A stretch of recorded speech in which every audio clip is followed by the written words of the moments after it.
is just right down my pipe right here, man. Watching them sir. pound the rock and play good defense. So a little bit of old school smash mouth football. I like it.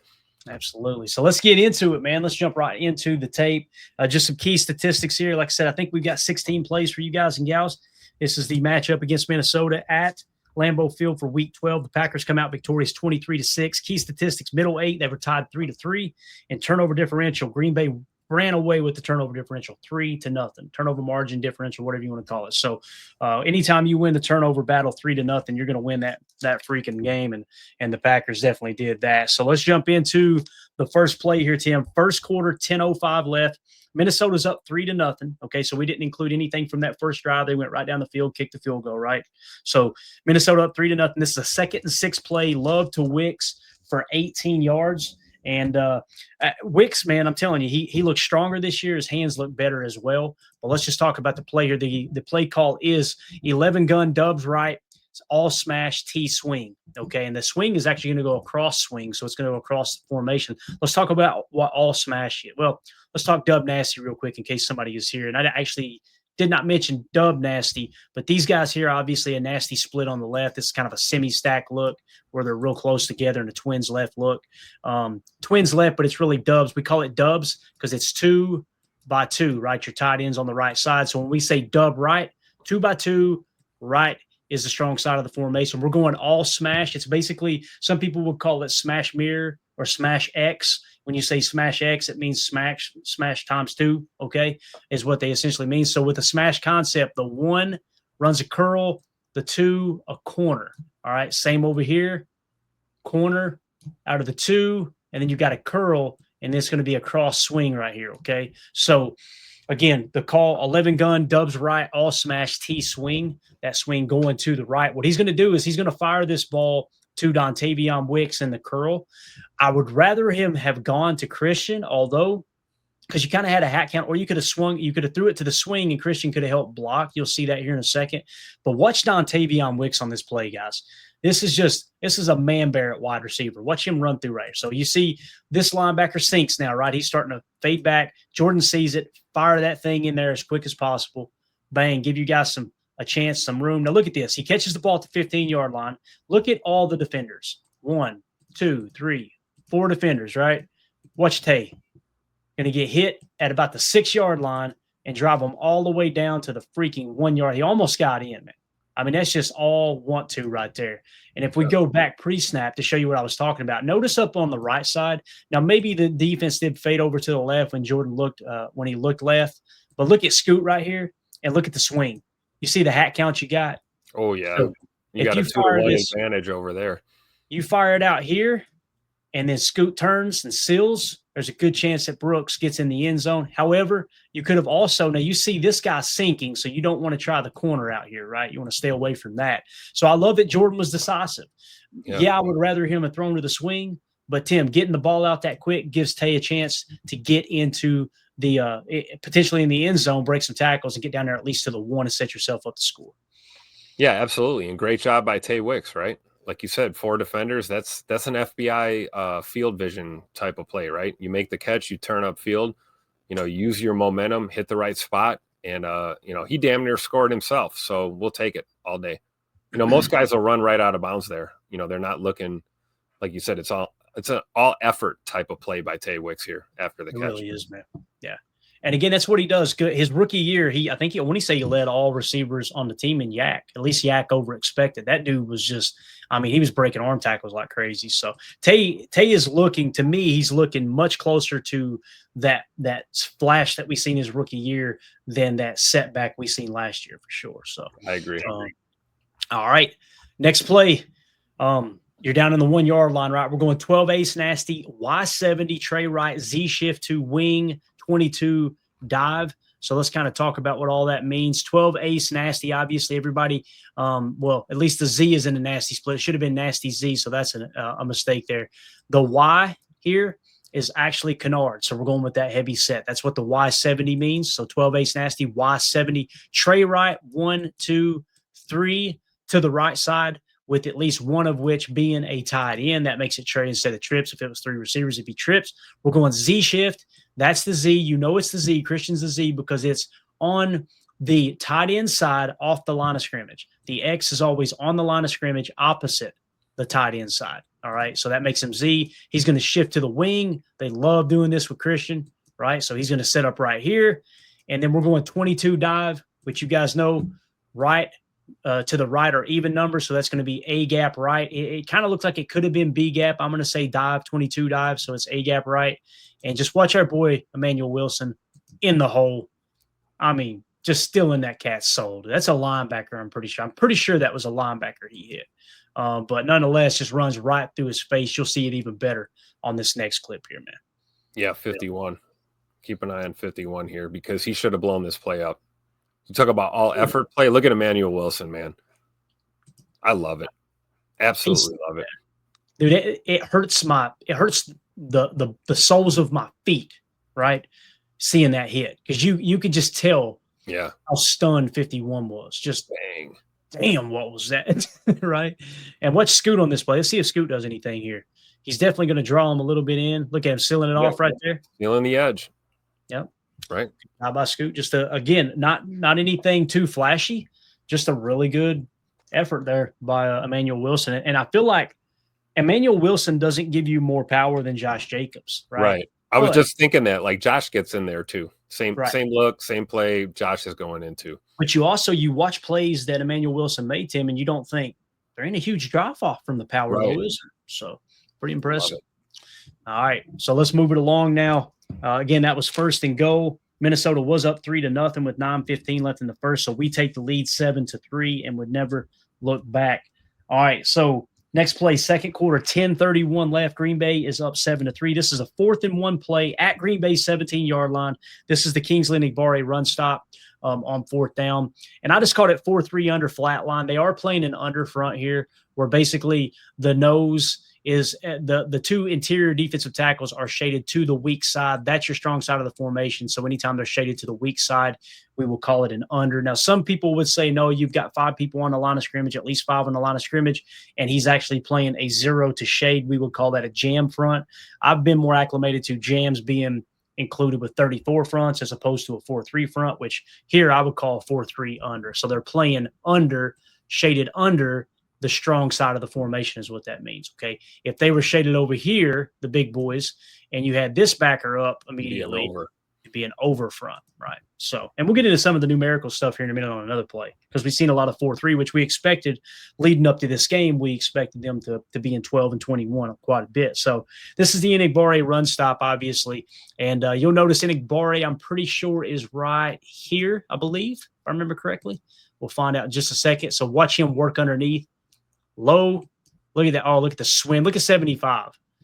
I mean, he just swam right over top of him. And look at Enagbare now. I mean, he is dead to rights here. This back ain't expecting him to come free, right? So he's trying to get over here and blast this thing open. So he's got to worry about Edrin Cooper coming off the edge there.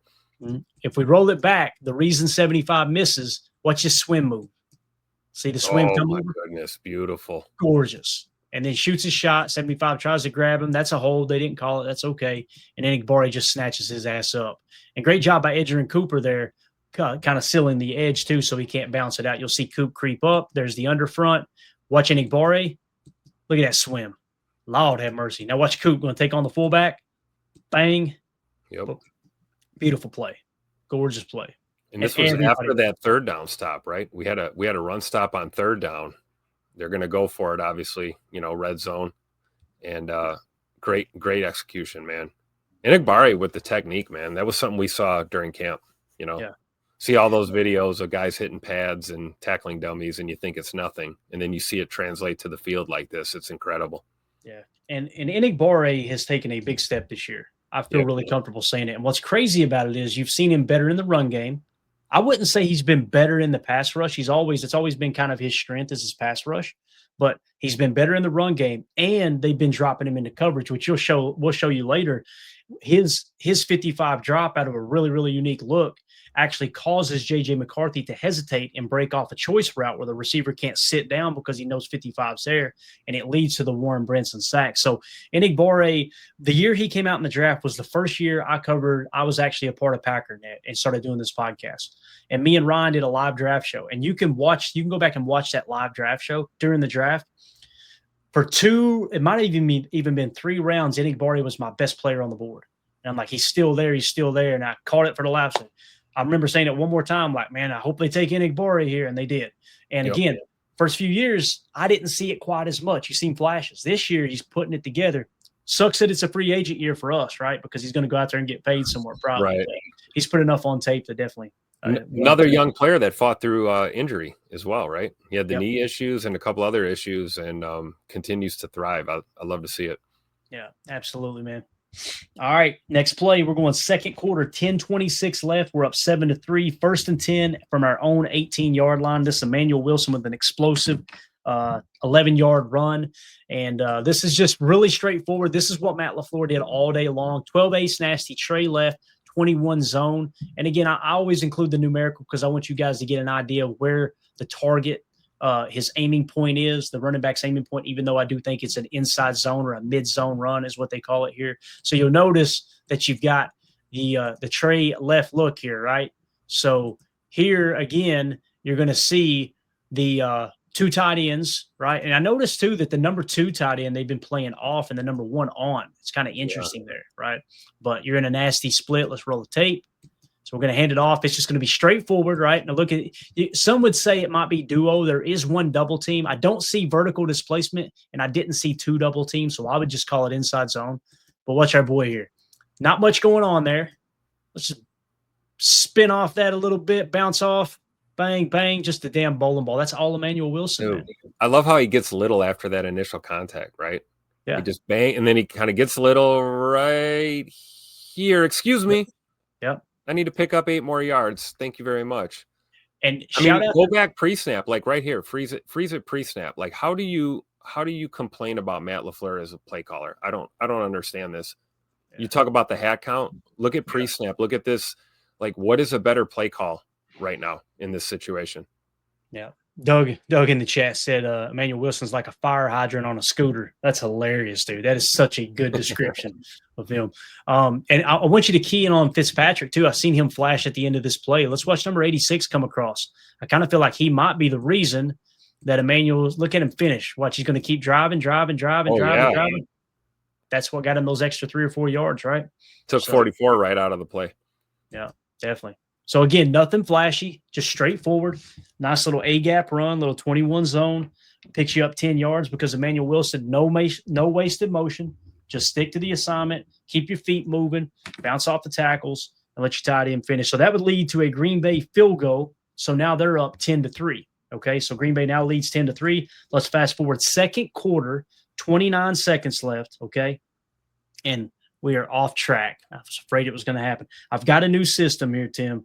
And we're going to miss some stuff. This sucks. So we don't have the McDuffie Brinson sack. We better have it somewhere is all I got to say. So I've got to find this play here.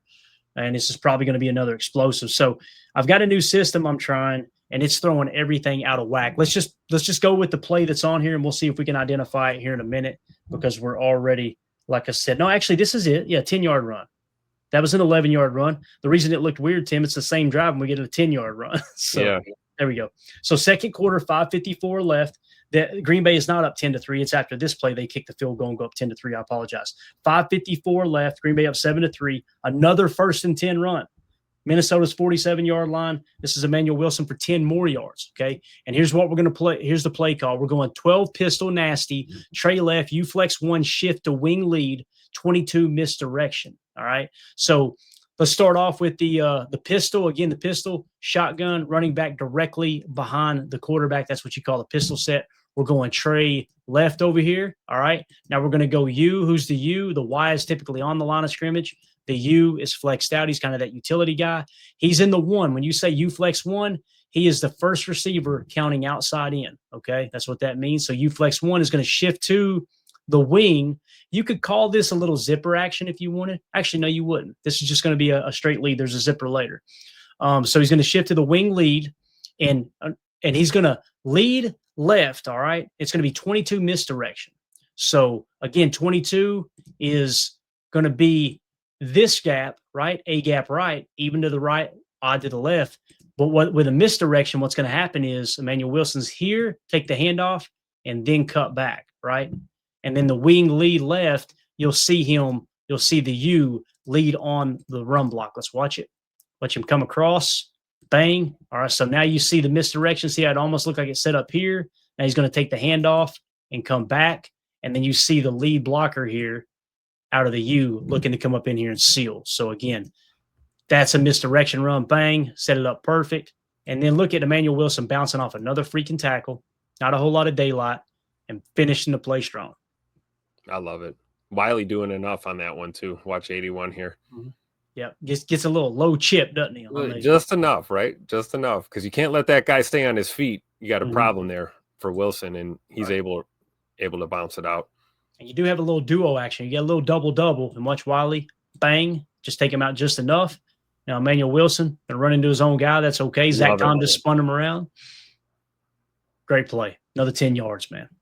I love it. I mean, we've seen that on 2 separate plays with Emmanuel Wilson in traffic, right? Look for that green jersey. Look for your teammate. Get that arm out and just run behind him, right? Even if you got to bump into him, you'll find space. Yeah, absolutely. All right, so that would lead to a field goal. Green Bay now leads 10-3. Let's fast forward. 29 seconds left in the second quarter. All right, Green Bay up 10-3. 2nd and 10 at Green Bay's 40-yard line. So they're knocking on the scoring door here, right? This is the McDuffie and Brinson sack. You watch that play and you go, great job, Brinson. Great job, McDuffie. Let me explain what actually is going on this play. This is wild. So it's the first time I've seen this year. We're going nickel 4-2-5, 95 joker. Who's number 95, Tim? Heavy D in the house. And look at the freeze frame. Look at Bullard. Look at Williams. You can already see the pre-snap communication, right? Oh, yeah. Hey, this is the first time we're breaking this out. Everybody do what they're supposed to do. He's motioning over. So what they're going to do is they're kind of bluffing. To me, they're bluffing a little man coverage look and kind of a heavy run action look. So what you're going to do is have our boy Xavier McKinney come down, and now Evan's going to fade back, right? Well, in the end, what's going to end up happening is then McKinney's going to drop out and play deep half, right? And what's crazy is, let's just go through the whole play call here. Nickel 4-2-5, 95 joker. 95 is your joker. He's literally standing up and playing outside linebacker. Look at Devontae White. This is what we're talking about, right? Hafley was in the bag, man. I love it. It's tickled the hell out of me when I seen it. I was like, oh, is that really Devontae Wyatt standing up in a wide 9 look? Look at this. Somebody come look at this. So we're going to go will fire. Let's identify the will backer, all right? Strong side of the formation, all right? So you got 2 backers. It's a nickel 4-2-5 set. There is the strong side backer, which in a nickel is actually the Mike. It's always the Mike. There's your weak side backer. So that's your will. So, again, that's McDuffie. He's going to blitz, all right? So he's firing off. Now, will fire. 55 drop. Who's 55? That's our boy Nick Barre. What's he going to do? He's going to drop into coverage and take away a hook curl here. All right, that's the 55 drop. So now we're up nickel 4-2-5. That's the brilliance of this, right, Clay? Like you got him hand in the dirt. You got Devontae Wyatt standing up. Who looks like the guy that's dropping into coverage here pre-snap? Right, exactly. So these are the guys that are actually firing on the blitz. And notice it's not a blitz. It's just a 4-man rush, right? I had somebody saying on Twitter earlier, that's why I knew Hafley was going to be a great hire, because he was going to be aggressive. This isn't aggressive. This is called simulated pressure. This isn't, you're not blitzing here. You're only bringing 4. So 55 is going to drop out. Now let's get to the rest of this coverage here. This is really cool. Okay. So we're going to go Tampa 2. All right. So Coop is going to look to match and cover the seam deep. Okay. Now, we're going Tampa 2 half invert. Again, the play call is nickel 4-2-5, 95 joker, will fire, 55 drop, Tampa 2 half invert. What's half invert mean? Half invert, when you run a cover 2 invert, okay, instead of the safeties covering deep, they buzz down and the outside corners pinch in and take deep halves. That's an invert.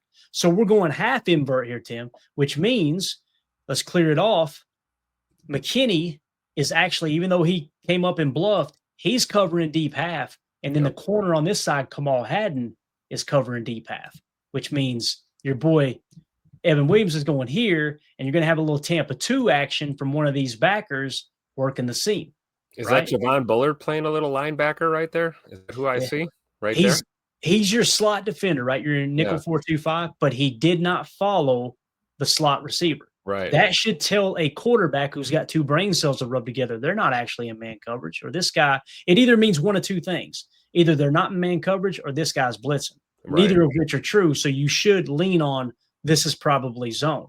Well, now what you typically do is you go to your field side edge defender, what's his split, and your field side backer or slot corner, in this case with Javon Bullard, you tally that information with what the boundary side safety is telling you. That should give you an idea of what zone defense it is. Now, this guy could be bailing out. So now you've got multiple side adjustments. You've got to know wherever your passing concept is, just know you're trying to determine, is it middle field open or middle field closed? It's middle field closed of the Tampa 2 variety. But again, this invert screws everything up. Yeah.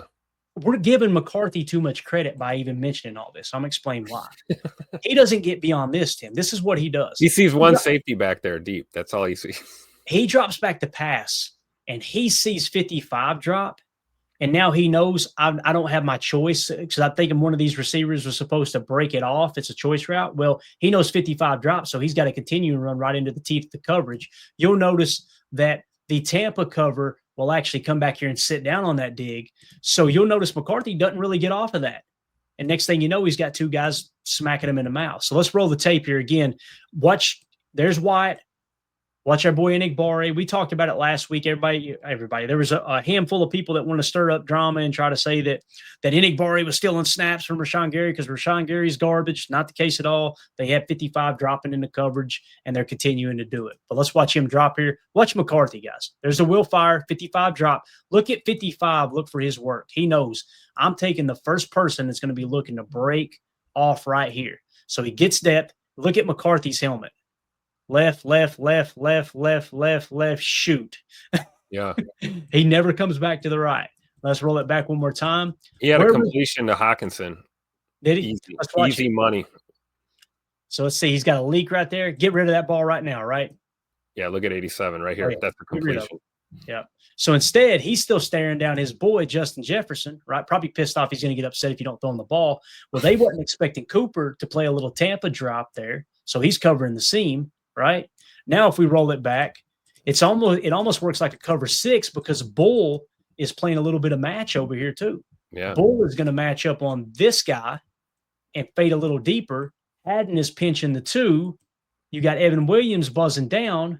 There's the cover 2 with the 55 drop. JJ don't know whether they're coming or going here.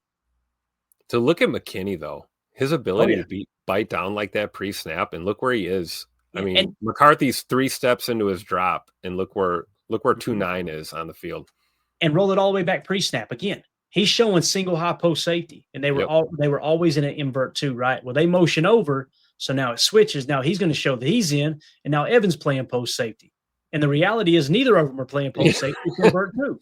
So it's awesome, man. Just really good stuff. And again, the pass rush made it, or the coverage led to the sack. That's what you call a coverage sack. And really it's the quarterback not being able to make a decision there. So, all right. Yeah, that's right. Not so cool said is that Haddon playing CB1 on the left side. It looked like it was to me. It didn't look like Keyshawn. It looked like Haddon at this point. I'm pretty sure it was. So, again, watch 55 jab step. Now look at 74. He's already out of place. So just that jab step. Now you got a hat. This guy's dropping into coverage, and that allows McDuffie to beat that guy. Jones is going to step over and try to block, but then again, you've got Brinson working off the opposite side. So, just a great play, man. Great play call. Jeff Hafley was in his bag. Love it. I know that took a little bit longer to break down, but I wanted you guys to see just how unique that was. That's the first time I've seen him use a 300-pound lineman as an outside linebacker at a wide 9 look, and he still brung him on the rush. And then, of course, with the 55, Enigbare in his wingspan, he's a big dude, right? I want to say he's like 6'4", 6'5". He's very, very long, lengthy dude, right? Like that guy being able to drop into coverage and having the agility to move around like that is a huge weapon for the Packers. It really is. So I agree. That would lead to a punt, Tim. Or no, actually, that would lead to a field goal. They hit that long field goal, and that's what gave them 3 points in the middle late. So now it's 10-6 Green Bay. We come out of halftime, 11:49 left in the third quarter. Green Bay's up 10-6. 4th and 15. This is at the 50 midfield. This is the Zane Anderson fumble recovery. I think I gave Zane a little too much credit the other day, and I'm going to explain why here in a second. I said he grabbed the guy and steered him into it. The dude did make a pretty astronomical mistake, But you could see Zane here in a second, keeping his eye on the ball while he's fighting. Like, you just go ahead and touch that freaking ball. Still a great high IQ play for Zane. I just kind of over embellished the other day without watching the tape, thinking, man, look at him, the way he drove him into this ball. But we'll watch it here. If you guys watched the show last night, we showed just the technical play of our boy Daniel Whelan and how he drops this punt just perfect, puts the back spin on it, everything about it. Again, just one of if not the best punters in the game right now. Lays that thing in there perfect. All right, it's going to hit. Look at the back spin. Hits it roughly the 6 or 7 yard line. Tim fires back. Zane recognizes it, keeps fighting, lets old boy touch it, and then wins the scrum at the bottom. Look at all the green jerseys down there, man. This is a great view right here. Yep. Daniel just going to drop that on the nose, right? Put a little back spin on it. Now watch Zane down here. I think I zoomed in. Yeah, so here's Zane. Let's watch him fight. So right here, eyes are on the ball. He's thinking, I got to down this thing. It bounces forward. So right here, watch him kind of pull up a little bit. He holds on to him, lets him touch. As soon as he touches it, all right, now it's our ball. Let's go. Christian Welch all over it, too. You love to see that. Oh, yeah. Again, I mean, if you go back a frame or two, you can see, look at the hat count when that ball sticks itself in the dirt. I mean, there's green jerseys galore down there. Oh, yeah, definitely. You know, put some respect on Rich Bisaccia's name today, folks. I know it's going to tick some people off, but we got to, if you see it, you got to say it, right? If we're going to rake them over the coals when they play bad, you better give them credit when they play good. So I think that was the most important play of the game, Tim. I mean, that ends up winning you the middle eight off this next play here. Third quarter, 10:53 left. Again, 7 seconds. I'm going to call it the middle eight. It's the same momentum that we're talking about. Green Bay up 10-6, second and goal at the 1. This Emmanuel Wilson touchdown run. Nothing fancy here. I just wanted to highlight, again, Matt LaFleur keeping things simple. 12 ace nasty, Z-shift the wing once again. Well, what we keep talking about with Christian Watson, you're going to get in here and help dig these guys out, right? 22 dives. So we're going to the right. Pretty straightforward. Again, they hit him at roughly the 2.5 yard line, Tim. And Emmanuel Wilson is not going to be denied. Not going to be denied. I love the play call right here. You know, for everyone who's, you know, complained about Matt being too conservative, how many times have we been down in this territory and we see, you know, jet motion, double fake, you know, back shoulder fade to the end zone and it's picked or it's tipped or, you know, next thing you know, we're looking at 4th and goal. Yeah. No BS right here. Just nothing fancy. Trust your man to make the play and he gets it done. I love it. Look who's right in the middle of the scrum, too, boys. Our boy Christian Watson getting in there and making it happen. So, again, nothing. That extra 20 pounds of muscle, right? Heck yeah, dude. Heck yeah. So, again, that touchdown run now obviously gives you the 17-6 lead. Let's fast forward. Third quarter, 10:48 left. Green Bay's up 17-6. 1st and 10 at their own 30-40 yard line. This is Micah Parsons' first sack. We're going to go 4-3 under, which is a 25 front. Let me explain what that means. You'll hear me say under, and I don't talk about the numerical fronts much, but it's a teaching point here. I learned this years ago when you would hear 25 front, 56 front. They throw out all these different fronts. What does it mean? It's real simple if you've got the cheat code for it, okay? And I won't go through all of them, but this is what this one in particular means. You guys know what under means now, right? Playing under the formation. So when you're playing an under front, it's going to be in the 20s is the call. The Sam on the line of scrimmage is a 5, okay? So this would be a 25 front. That tells people whether you're communicating on offense or defense, 25 front means you're in an under with the Sam on the line of scrimmage, okay? So again, strong side of the formation's up here. That makes Tyron Hopper your Sam. He's on the line of scrimmage, as you can see up here, mugging, and they're in an under front. So we would call that a 25 front. I think the play call is cover 6 match, okay? And what we got is quarter, half is what we're doing here, okay? Again, quarter, half, meaning half field is cover 2. The other half is cover 6. There is match principles involved here. You're going to notice a multitude of players that are actually going to match up and play man. If and then, if they break this threshold, we don't know what that is because we're not in the meeting room. They're going to match, some don't because those thresholds were met, all right? So you'll see deep half on this side, dropping out, and now you got kind of a quarter look over here, right? Dropping deep. And I just wanted to point out it was a cover 6. Now we can go back and watch Micah Parsons get this sack. Actually, let's just roll it back and look at the coverage real quick. Tell me where the answer to the equation is. Does anybody see it? You got a lead swing to the right. right here, there's nothing going on. What you should probably do rather than pump fake that thing, JJ, is swing that out here. Down. Yep. Yeah. Or swing. You swing that out. Look at the hat count, Tim. You're probably going to get, anywhere from 5 to 15 yards, depending on if he's able to take the sideline. Instead, pumps it. Micah hits him, and listen, the coverage was great, right? The only thing that was there was the check down, and they didn't take it. However, let's watch Micah. This guy right here, Tim.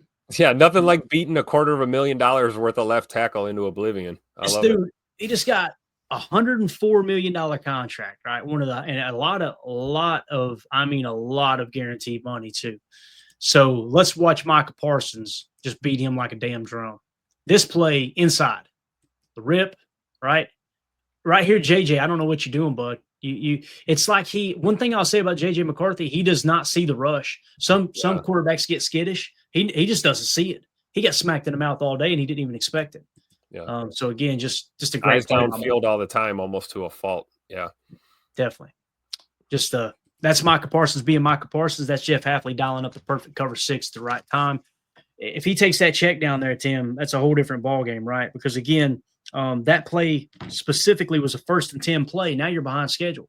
Thank God he didn't make the play, but you take the check down there. If it's 3 yards, you're still on schedule.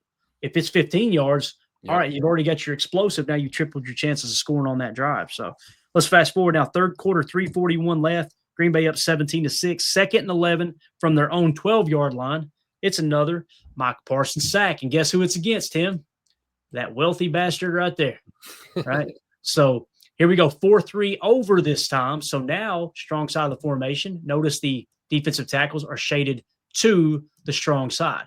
That's an over front. Okay. And we're going cover 3 match is what I think this is here. Okay. So with cover 3 match, you're going to have 3 deep. You'll see them kind of rotate out. Evan Williams, deep middle.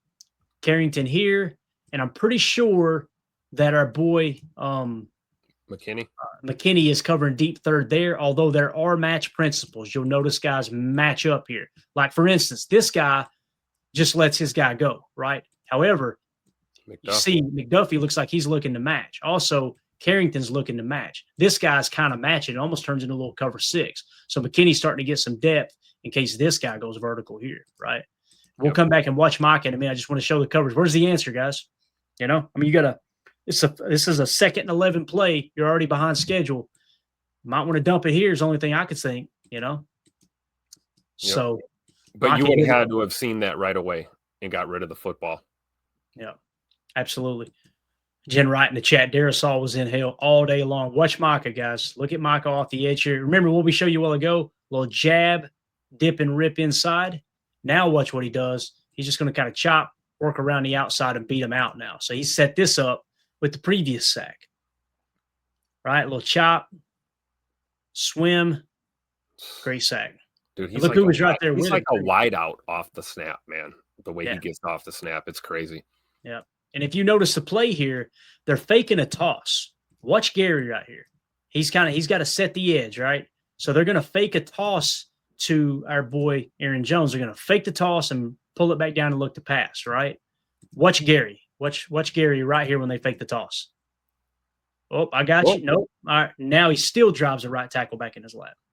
Love it. So, and you're right. High IQ play from a quarterback right there is just flick that ball to Aaron Jones and let Aaron Jones do what he's been doing for the better part of a decade and pick up some yardage for you. Yeah, absolutely. All right, 3rd quarter, 2:58 left. Green Bay's up 17-6. This is the 3rd and 16 play from their own 7-yard line. This time it's Devontae Wyatt with the sack. Let's talk about what the play call is. We got nickel 3-3-5, Joker 1. Joker 1 has entered the chat. What is Joker 1? Again, here, let me show you the 3 backers first of all, right? You got 1, 2, 3. By the time the ball snapped, you could say technically that Micah is the Mike here, all right? But we're just going to refer to him as Joker. We're going to call it a JT stunt. This is wild. I haven't ever seen this before. Maybe you guys have. He's going to play Joker, he being our boy Micah Parsons here, okay? And the coverage behind him is cover 2. I call it cover 2 carry, where these guys are in a deep half deep half, and these guys will carry. Some may call it quarters. We've always called it cover 2 carry because you're not getting as much depth with quarters as you would in a normal quarters call. But forget that for a second. Again, it's a shell defense, so there's not going to be anything down the field with a 3rd and 16. It's the old Joe Barry, keep everything in front of you that everybody hated. The problem was you didn't have Xavier McKinney and you didn't have Evan Williams when Joe Barry was here, and you damn sure didn't have this guy, Micah Parsons. But back to the JT stunt. Tim, when we say like a TE stunt or an ET stunt, the first letter goes first, right? You're probably wondering, how did the Joker go first?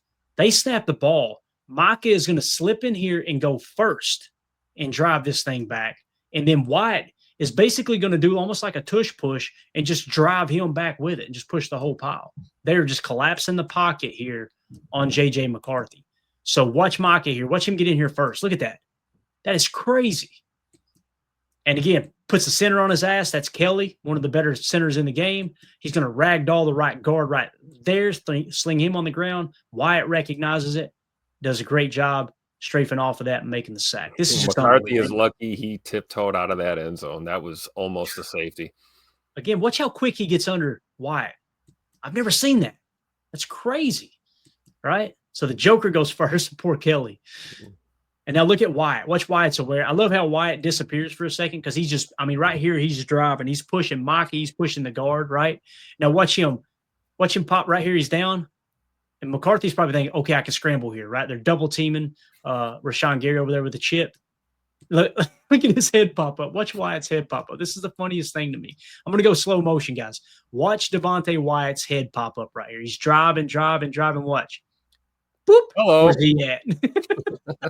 Now JJ's like, oh, crap. Once again, unsung hero. Look at our boy. Gary fought through a chip. Yep. Forced him up into Devontae Wyatt. Maintain the edge. The icing on the cake to me is 2 Green Bay Packers occupying 4 Minnesota Vikings in the trenches. I love it. I like this guy. He looks like he's on a centerfold over here. What is this? 1963 Playboy magazine? What's he doing over here, Tim? I think we got our image of the night, guys, right here. Somebody send that. Look at this. Somebody send it on Twitter and say, look at this centerfold. There you go. Get you a screenshot there, guys. Tag me in it on Twitter. That's unbelievable. This poor guy right here. This looks like me getting out of bed in the morning. My God, look at him trying to get up off the turf. Just carnage. Look at how many people are laying on the ground. Look, this is probably the better. Look at this. What are these 2 asshats doing, Tim? What are they doing back here? This might have been the best play from J.J. McCarthy all day. He got out of the end zone and avoided the safety. It's unbelievable, man. Look, you got these 2 guys trying to pick themselves up off the ground. This guy's ass over tea kettle, right? It's just, it's wild. What a great rep, man. Love it. That is awesome. Actually, you know what, guys? This might be the better screen grab. Sorry if you already tweeted it. Let's get 2 of them on the centerfold here. You know what I mean? That 2 for 1.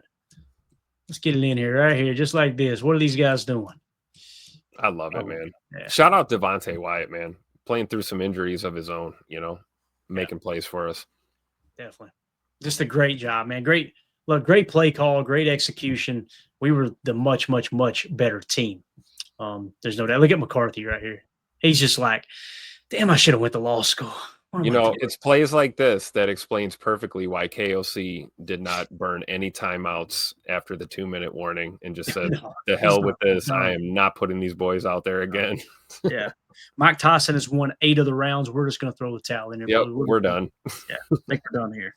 There's nothing we're going to have on tape to help us from this point forward either. Yep. All right, let's fast forward now. Third quarter, 2:05 left, 17-6 Green Bay leads. 1st and 10 at their own 45-yard line. This is another Emmanuel Wilson 12-yard run. E. Wilson getting it done. We're going 12 pistol. 12 pistol nasty. U flex 1 shift to wing right. Once again, Matt LaFleur been doing this a lot. Put the U out there wide and then shift him to wing right. So he's going to come over and settle in right here. And then, Tim, we're going to go with a little 23. I put a question mark because I think that was the aiming point, which would be B gap left, right? Now, again, the entire play call is 12 pistol nasty, U flex 1, shift to wing right, 23 GU pin and pull. What's the GU? So let's get the U over here where he's supposed to be. There's the shift to the wing right.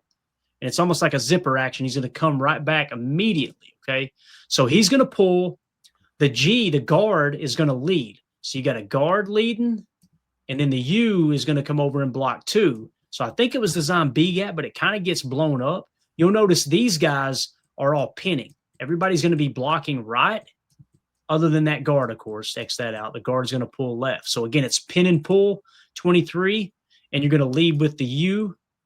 Now, Belton doesn't really get to his spot quick enough. He does the best he can. It cuts off Wiley. So there's nothing to be had for Emmanuel Wilson. You look at this screen grab and go, how in the hell did he get 12 yards, right? Watch our boy. Just burst the hole, spin move, roll off of it, keep your legs rolling, running through tackles, dragging 4 defenders. Nothing pretty about it, Tim, just getting the freaking job done. All because it gets kind of blown up. Let's see if we can pick up where the defense blows this up with Belton. 55 does a good job getting in there quick. Bang, cut it off, right? Yeah. And then you see Wiley's like, well, crap, who am I supposed to block? Don't even matter. E. Wilson just ragdolls number 43. That poor bastard. Look at him. No, that ain't happening. Just going to spin off. Look at 97 swimming in the dirt. Watch him reaching for his teddy bear. Look at him. Poor guy. Good rep for Sean Ryan. Yeah, definitely. Let's roll it back. Let's see if we can pick out who played good on this play on the offensive line. Again, Belton kind of gets cut off. Sean Ryan sealing it. You're right, Tim. Seal that off on the inside. Stay squared up. Yep. Look at Rasheed Walker climbing too. Trying to get up there and climb. Going to push 44. Looking for work downfield. I love it. That is a great rep by Rasheed Walker. Look at him come all the way across here. Again, they're blocking right and we're pinning left. Pin and pull, right? So look at Sheed right here. Keep an eye on him. Yep. And watch him work. And then looking for work. Dude, he blocked 3 guys on that play. Yep. Got hands on 3. Yep. And again, got 44 out of there, and that's how Emmanuel Wilson was able to pick up those extra 5 or 6 yards. So I love it. When in doubt, keep the feet moving, right? Yeah, and that's what Sean Ryan does good, man. He's a pretty damn good run blocker. I don't care what PFF says. So 12-yard run, that's an explosive, obviously. So now let's fast forward. Fourth quarter, 15 minutes left. Green Bay up 17-6, 1st and 10 at Minnesota's 29-yard line. Tim, you ain't going to ever guess this, bub. We got an 11-yard Emmanuel Wilson run. And this is on 1st and 10. 3 of those explosives came on first down. Pretty cool, right? Well, we need to stop running the ball so much. Yeah. 12 pistol nasty, Y70, Trey Wright, 21 blast. So, again, Y70, your Y right here is Kennard. So, you're going with that heavy set. I said Trey Wright, but it's actually Trey left. I got that wrong. So, you're actually Trey left here, Y70. I apologize. Now, we're going to go 21 blast, which is going to be it's kind of a more of aggressive. You say 21 dive. This is how it's being explained to me. Coach Lynn, let me know in the chat if you disagree. A dive play is, hold the point of attack. It's okay if you get a yard or 2. It's just more or less like, hey, control the gap at the point of attack. Blast is more, let's be more aggressive and try to drive them down the field type thing. All right. So 21 blast is going to be A gap left, and you see them kind of push and push. And look at 70 getting a good push. And what's funny is he's going to cut that back to the right, Emmanuel Wilson. He's dead to rights here with 55, Tim. Watch 55 is going to attack. It's a good rep from him. Guarantee you he got a +2 on this play. Just needs to make the tackle. He's in the backfield. Look at Emmanuel Wilson. I'm just going to scooch right through here. Excuse me, sir. I was just going to say that. It's like the jump cut or whatever that was. He stuck – watch 23 stick the left foot in the turf right as he's coming across the line. It's like he senses this. Look at 55. Oh, boy. Yeah, watch 55. Now watch Wilson. Bye. Yeah. See ya. Gone. Beautiful. I mean, that's different. That's different. I mean, there's a lot of backs that just get blown up on that play, and you lose a yard, That's what Gary Ellerson was talking about, when he seen him play in the preseason that year. He was like, that boy's different. He's different. So got great feet, man. Great. And it's not like lateral quickness. It's more shiftiness than quick. When I think quickness, I think how quick you get to top speed, right? Just quick burst. He doesn't look like he's overly quick to top speed, but man, the way he can shift laterally, just lateral shiftiness, I guess you could say, really, really impressive. So that was an 11-yard run. Of course, you had 2 explosives there, so that's going to triple your chances of scoring on that drive. Green Bay gets a field goal. You're up 20-6 now. Let's fast forward. Fourth quarter, 11-14 left.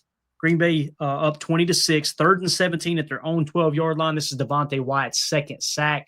Look what we got again, Tim. Nickel 3-3-5, Joker 1, TJ stunt, quarters match, question mark. All right. I think it's quarters match. Let's focus on, remember earlier, Micah got in there first and it was a JT stunt.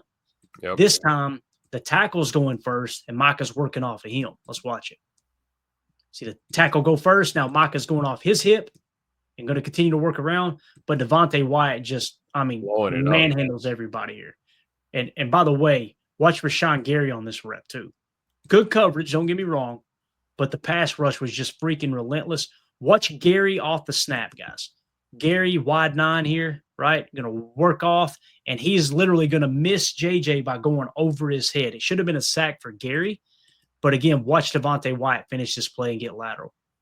So there's the TJ stunt. Look at just manhandling him out there with Rashawn Gary, right? Yep. This should have been a sack, right? Now, at the last second, McCarthy sees his life flash before his eyes and gets low, right? So Gary goes over him, and Wyatt's getting held. It don't matter. Watch Wyatt get lateral and run his ass down, man. This is a really good rep by Wyatt. Beats Mike out there. Oh, yeah. Hands up, too, taking away the throwing lane. Yeah. That's why McCarthy couldn't let that ball go, which he probably should have done. He probably should have just hummed that tater to the sidelines or at least tried to hit 30 there. But great technique by Devontae Wyatt, man. I love this ragdoll right here, too. From the 2-yard line, 6 yards deep in the end zone. 5 you yards go back deep. pre-snap from the box? Yeah. Look at Micah. Like another frame or two. You see him like teasing the right side. Like, what do you do with this as an offensive lineman or a quarterback? Yeah. Like, you don't know where he's coming from or where he's going until it's too late. And then even then, he's still working right. Yeah. And then he still comes back to the right. Yeah. I love it. And I'm telling you, if Gary hadn't been pushed in the back too, right here, I believe, right there, he probably kills J.J. McCarthy. It's probably a good thing. Yeah, that's probably the best play from 71 all day, right? Just block him in the back. Don't get this man killed again. But unfortunately, we see how it ends. Yeah, Wyatt looked really good in this game, man. Really good in this game. So pass rush is humming. And again, thinking in terms of the game we got coming up against Detroit, their running game's on fire right now. Their pass blocking, very, very suspect at the moment, especially the interior. Imagine us playing those Joker 1 looks because, again, you're showing 7 in coverage, Tim. Yep. But where do you go with the football? If they're hitting home that quick and you got pressure in your face, that was Gary winning away from the stunt. So he wins, forces him out of the pocket. Imagine Jared Goff in that situation. Now, Jared Goff, check down Charlie, will take that check down much quicker. That ball would have been out already. Yeah. That'll be the difference. But they should be able to get the same amount of pressure up the middle with those Joker 1 looks. The problem is when you go to Joker 1 like that out of a 3-man front, you're vulnerable against a run. So you got to get them behind schedule. You've got to make sure that happens on those early downs. And, of course, they know we know what they know that we know that they know, right? So what do they know that we know that they have better running backs than Minnesota. Yeah. Yes. And what they'll probably try to do is occasionally set up play action, get us to really bite on that run, try to hit some explosives to Amon-Ra St. Brown. So I love Coach Glenn's comment here. Wyatt moves like a linebacker. What a great point, man. I mean, Devontae Wyatt's a big dude, but man, does he move with agility and speed, man. It's awesome. I want to say his RAS was in the 9s, Tim. It was definitely in the 8s, but it was pretty high. So yeah. All right. Next. I like this one. LVN sighting. Let's go. Wide 9. Sir. This is what I was talking about, too, that he came back in the game. This is late in the game, so he did come back in for a couple more reps, at least 1 rep. But Green Bay got a field goal after that Wyatt sack, which gave Green Bay the final score of 23-6. We got 2 more plays here, guys. Hang with us. Fourth quarter, 7:36 left. Green Bay's up 23-6, 1st and 10 at their own 35-yard line. This is the Isaiah McDuffie interception. We showed you earlier Rashawn Gary having an impact right on J.J. McCarthy collapsing the pocket. Yeah, there you go. Thank you, Bates. 9.60 RAS for Wyatt. Hell yes. So this play call here, nickel 4-2-5, cover 6 match, and it's 4 at the bottom. So you got quarter, half. All right. There is match involved in this, so it's a matchy type. And this is going to be Rashawn Gary working off the edge and getting pressure on the quarterback, smacking his arm, and the ball flying right into the hands of Isaiah McDuffie. So this is Isaiah McDuffie's interception. Watch Gary up top. So they shift over. Now Gary's like, all right, I got a free run out of this wide 9. Let's go eat, big dog. Look at him work the edge. All right, so he chips, and he's so quick, he just beats the tackle to the spot there, right? And then rakes the arm. Ball comes out, goes right to McDuffie. Dude, masterclass by Isaiah McDuffie on how to play linebacker in the NFL. Just watch 58. Just watch him. Watch the feet. Watch the helmet stripe. Feet, hands. Great catch too, man. Unbelievable, man. was a hell of a catch. I'm so glad he got a game ball. I hope that is the actual ball that was given to him, the one that he picked for sure. And again, you see Gary working through the chip, right? So he's going to get a chip and beat the tackle. Ball out. He was arguably another block in the back there towards the end. Right. What else can you do with Rashawn at full speed, right? Yeah, nothing you can do, man. All right, moving along, fourth quarter, 3:43 left. Green Bay up 23-6, 2nd and 5 from their own 33-yard line. This is the Evan Williams interception. I think the play call is nickel 4-2-5 TE right, Tampa 2. So TE right, simple. These guys, these tackles are going to work to the right.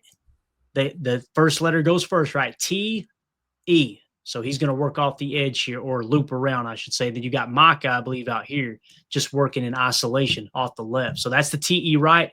And then with the Tampa 2 call, I don't have it labeled which one's Tampa 2. You see them belling, though. 2, and I think it's McDuffie that covers the seam. That's Tampa 2. All right, so it's kind of a match look down the seam. I believe it was him. Let's make sure. Yeah, so McDuffie, watch him get eyes on the 2. Yep. See it? So he's locking on. When he goes vert, I'm taking the seam. You got half. Everybody else is kind of sitting underneath a little bit. Could be a little quarters match. I don't think it is. Could be though. And again, just great coverage right here. McDuffie carries that. Now McCarthy's letting it go. He's like, my only shot's right here. But McDuffie really pinching that seam route is what forces McCarthy to throw it over his receiver's head. That's McDuffie helping make that happen right here, right? In coverage, right? That was the big gripe about him. Oh, you can't play coverage. Whatever. Yeah. We're seeing it all over the tape right now. You see him carry, and now he's breaking off, thinking they may be going, I think that's to Justin Jefferson underneath, right? But instead, McCarthy had to sell that thing because at the point that he let it go, McDuffie's hips are flipped. He's running with the seam, right? Yep. And then just straight to Evan Williams. Bang. So it looks like, in real time, it looks like, oh, what a horrible throw. And it was a bad throw, but look at it through McCarthy's eyes here. Watch McDuffie. All right, he's going to the seam. Damn, I got to really put that thing. And also look at 55 getting hands in his face, right? Watch 55 right here. Look at that. Now, just puts a little too much on it. How about 56? Can you go back a few frames? Look at Cooper. Look at Cooper keeping his work in front of him, taking away that running lane. Mm-hmm. You think McCarthy wants to step up in here and run into Edgerrin Cooper? Not going to happen. Almost. That's the beautiful thing about cover 2. You got so many guys underneath. They almost all work like spies. You got eyes on the quarterback the entire time, right? Absolutely. So, and then Coop reacting to the throw as well if he needs to be available. I love it. Yeah. Just, again, great team effort, man. Everybody doing their job. Yeah. You said team effort, and I was thinking complimentary football, man. Yep. Complimentary football. That's exactly what it was. So there you go. There's Chalk Talk. Week 12, Packers, Vikings. Packers get the dub 23-6 over the Vikings. Middle eight was tied 3-3. Packers win a turnover differential 3-0. Much in part, yes, it was coverage. Isaiah McDuffie, great grab on the interception. Evan Williams, great job playing schematically sound, keeping your eyes on the quarterback, taking advantage of an errant throw. But all of those turnovers were the Packers being aggressive, everybody doing their part. Daniel Whelan, if he doesn't have that beautiful punt, if he doesn't have that beautiful back spin, that doesn't turn into a turnover for Zane Anderson, right? So Zane Anderson does a great job hustling. Obviously, Daniel Whelan with a absolutely perfect punt. You can't kick it any better, right? And then with the interceptions, pass rush hitting home both times. Obviously, Rashawn Gary raking the arm. That's the McDuffie interception. And then, of course, Enigbare getting his hands in his face. McDuffie, complimentary football, covering the seam, making that a tight window throw. Just, absolutely awesome, man. Fun game to watch. That's for sure. Love what Coach Len says. Duff, I'll never disrespect you again. Apologies. My bad. Hey, it's all of us, man. You know, I mean, there's been times that these guys have struggled.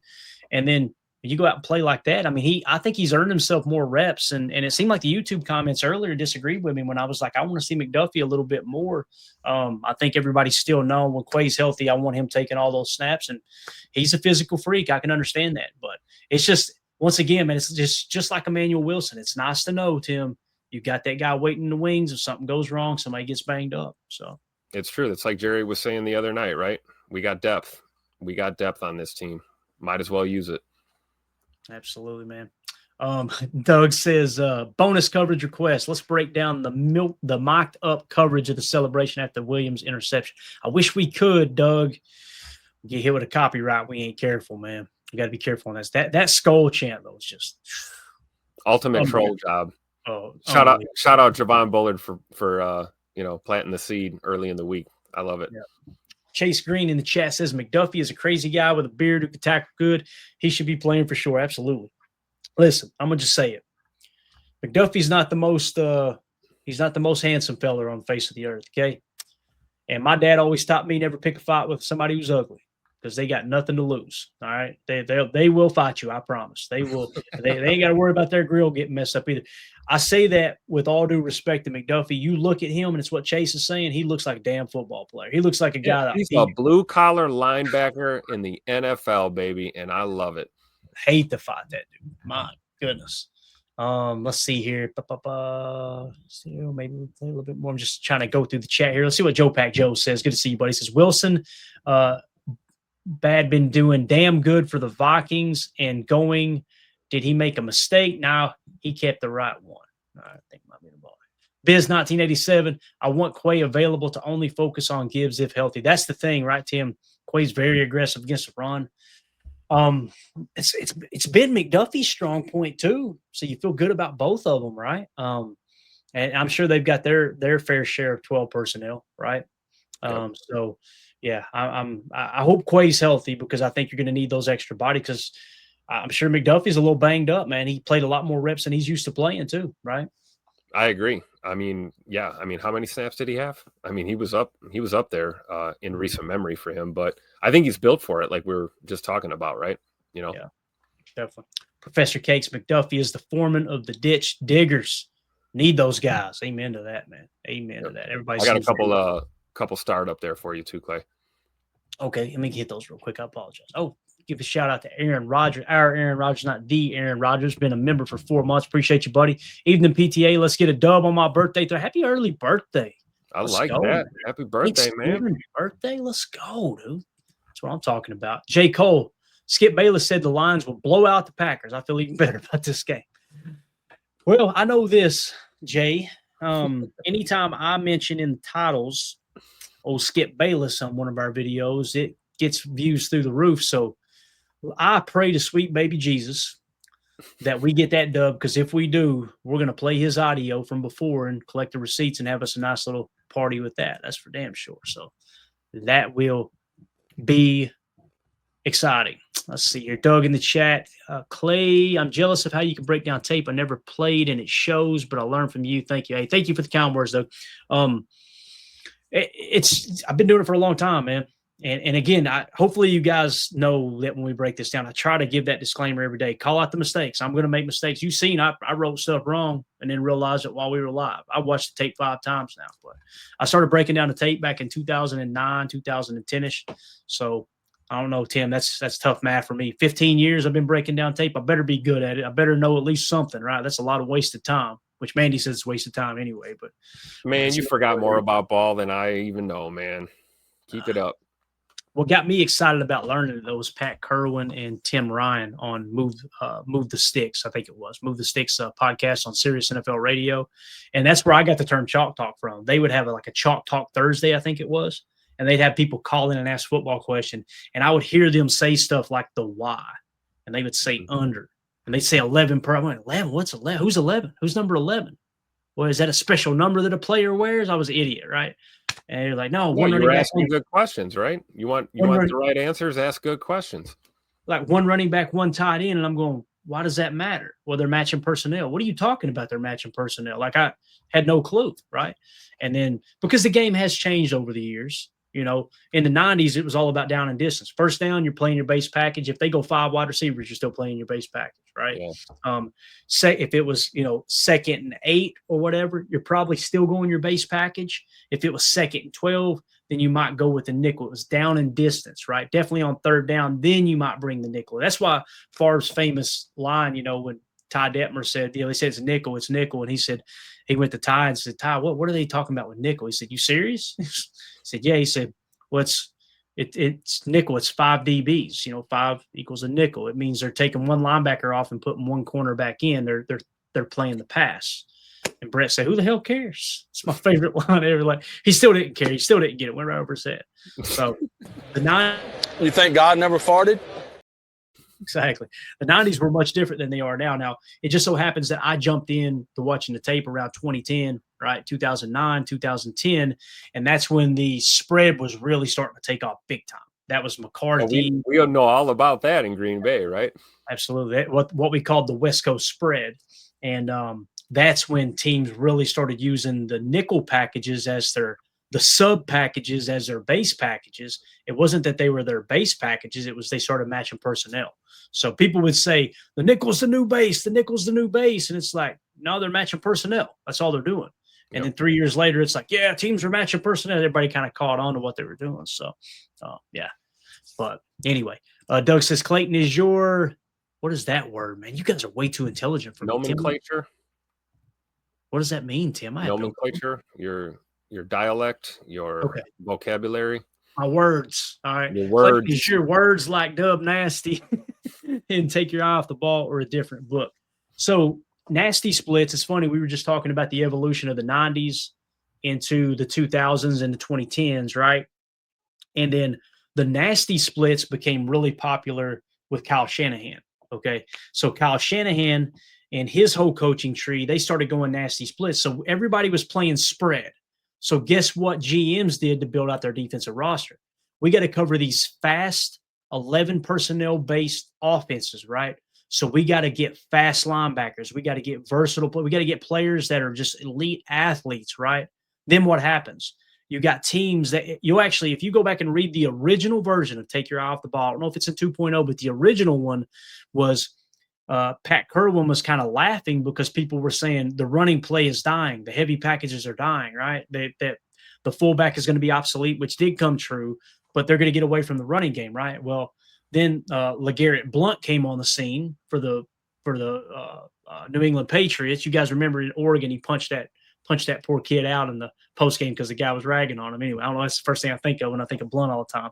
So he mentions that in the book, right?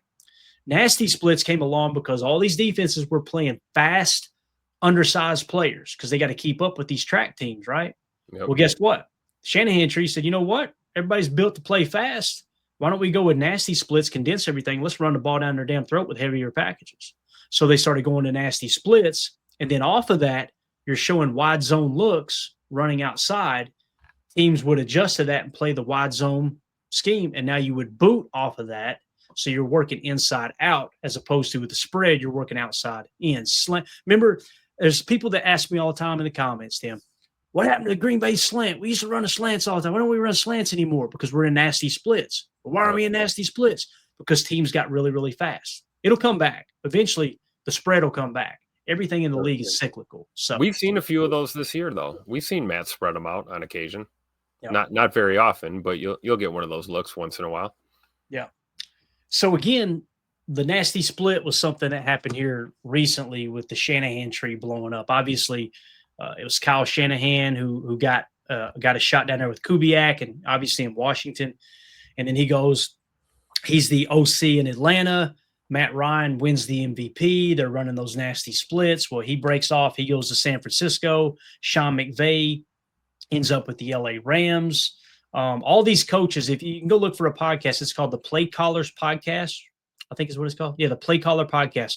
Jordan Rodrigue. Look up that name. Jordan Rodrigue. It's like Rodrique, I think. She done the Play Caller podcast or whatever. And she basically interviews everybody from Kyle Shanahan's coaching tree.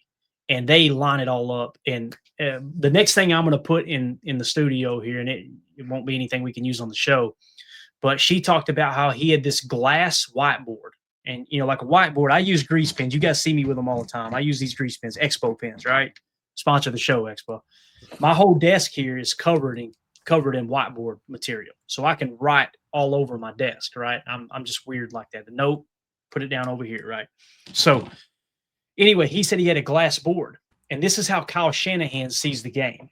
And we got a couple minutes. The only reason I'm explaining this.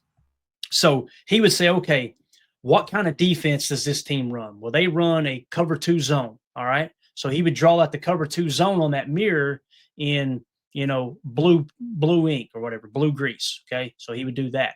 He'd go, okay, where are the weak spots? So he would take and draw the weak spots in it. So like with the cover 2, it's down the seam and it's the hole shots, right? That, and if they're in shell, you can run the ball. So he knows in bright red now the points, or maybe even in green, we need to attack the hole and we need to attack the base, right? What I call the base and the bunkers, the seam and the hole shots. So now what he would do in another pin is he would draw passing concepts, route combinations that attack those spots.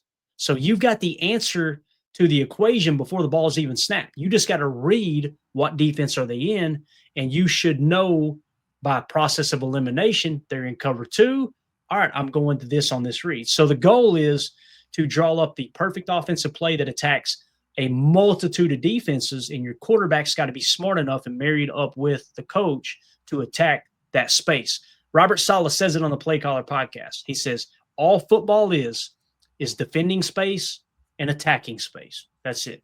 So once you understand, if we get in the right looks, and that's why you call pick a side. You've heard the pick a side progression.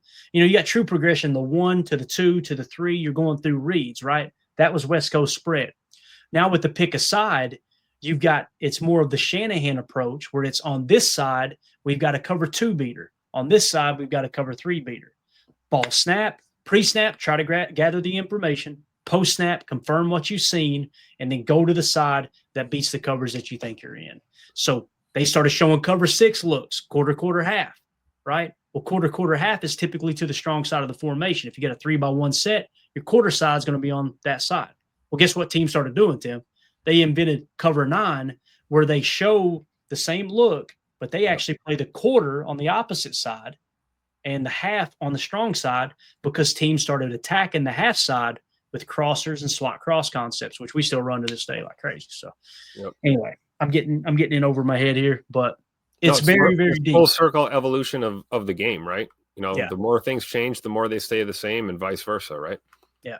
The point of the story is, if this dumb redneck can learn it, anybody in this chat can learn it. And what's beautiful is, if you think I'm behind, oh crap, I'm behind, I'll never get caught up. No, I'll be behind in 3 years if I don't continue to watch the tape and evolve with the game, because it's going to change. It changes. I mean, every year we see something. I try to pick something every year, like, oh, here's what changed this year. Like we talked about, pistol was coming back heavy. Lo and behold, we look up this year, we got a lot of pistol, right?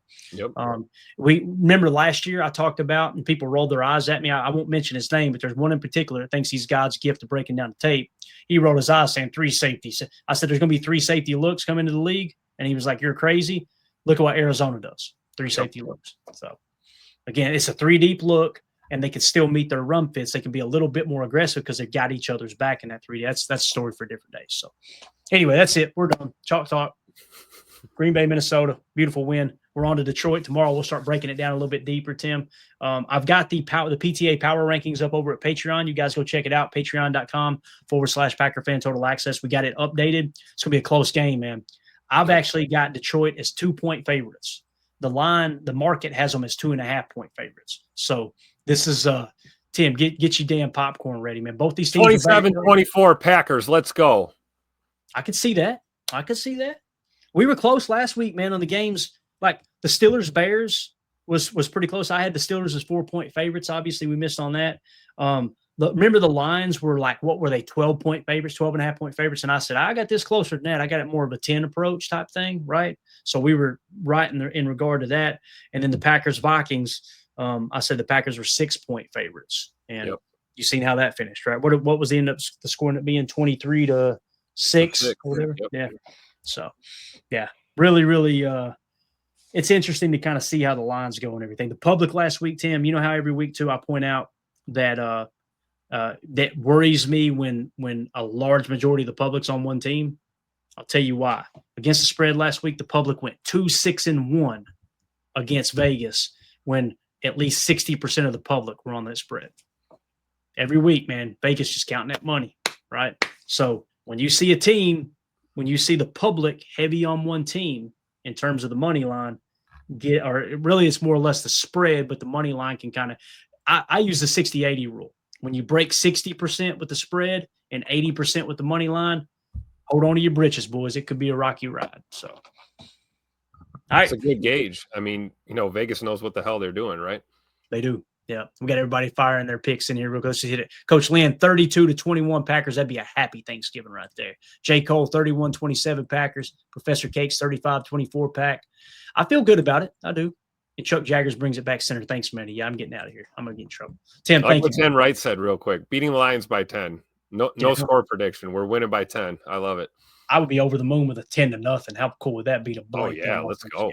Let's go. So, all right, guys. Thank y'all so much for hanging out. Hit subscribe, hit like, click that bell icon so you're notified when we go live in the future. Everybody that's watching right now, please smash that like button. It helps more than you know. It helps with the algorithm. It lets other people know about the channel. And we're trying to get all that cleaned up. I've been doing a lot of research trying to learn how YouTube works because I have people message me all the time and go, how did I not know this channel existed? You've never seen it.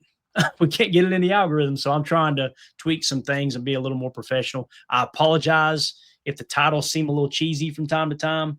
Understand, I would rather do a 3-word title, but that helps you with the YouTube algorithm. So just bear with that and just know that we're never going to change in terms of content. So Coach Lynn says, thanks, Clay and Tim. Great show. Thank you, everybody in the chat. Thank you all so much. Hit that like button. We'll see you tomorrow, 6 p.m. Central for PTA Live. I may go live before then with any kind of information that may break, just like we did earlier today, just to give you guys a little extra content. But everybody have a wonderful day. Let's get ready for that Thanksgiving Day matchup. We'll break it down tomorrow. Tim, have a good night, buddy. You too, Clay. See you tomorrow. All right, we'll see y'all. Take care. Here